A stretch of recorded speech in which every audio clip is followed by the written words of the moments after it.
สมาชิกแม่หญิงสภาแม่หญิงกระทรวงยุติธรรมได้จัดโกงประชุมใหญ่ครั้งที่ 11 เพื่อเป็นการสรุปผลงานการเคลื่อนไหวสมาชิกใน 5 ปีที่ผ่านมา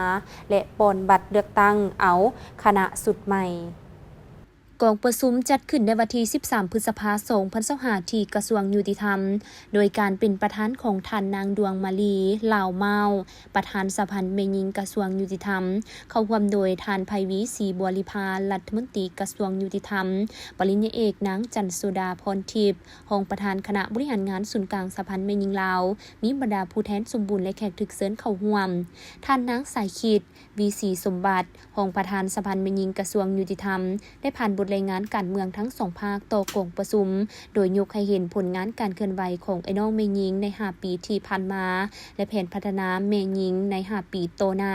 ซึ่งใน 5 ปีผ่านมาคณะสภาแม่หญิงได้เอาใจใส่จัดตั้งพันขยายมติกองประชุมใหญ่ของแม่หญิงตนและมติกองประชุมใหญ่ผู้แทนแม่หญิงในทั่วประเทศเอาใจใส่ศึกษาพรมการเมืองแนวคิดให้ไอ้น้องแม่หญิงสุกยูขบวนการเนื้อในขอแข่งขัน 3D แผนพัฒนาแม่หญิงลาว 5 ปีเผยแพร่โฆษณารัฐธรรมนูญและกฎหมายที่พัวพันถึงการพัฒนาและปกป้องสิทธิผลประโยชน์ของแม่หญิงแม่และเด็กคณะสภาแม่หญิงได้สุกยูให้สภาทนายความลาวเพื่อขยายหน่วยเป็นหน่วยสภาแม่หญิงในต่อหน้าเอาใจใส่สุกยูให้สมาชิกแม่หญิงได้รับการยกระดับขั้นต่างๆทั้งภายในและต่างประเทศสมาชิกแม่หญิงกว่า90ส่วนห้อยได้ประกอบส่วนมีผลงานพ้นเด่นในแต่ละปี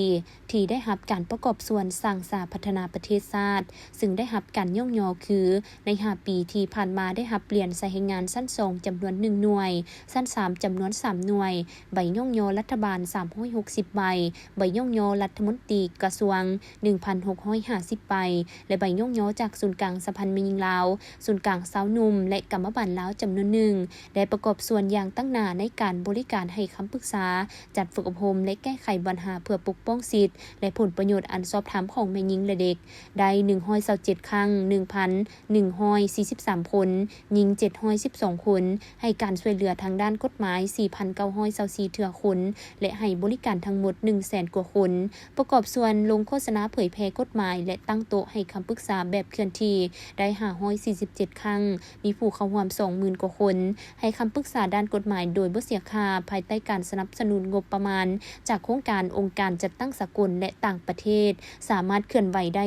148เมืองในกองประชุมผู้แทนกองประชุมอย่างได้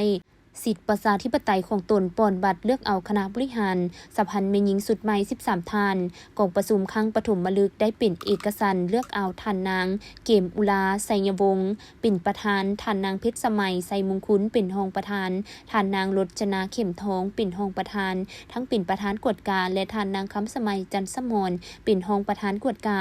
นอกนี้กองประชุมยังได้เลือกเอาผู้แทนสมบูรณ์3ท่านและสำรอง1ท่านไปร่วมกองประชุมใหญ่ครั้งที่9ของผู้แทนแม่หญิงลาวทั่วประเทศ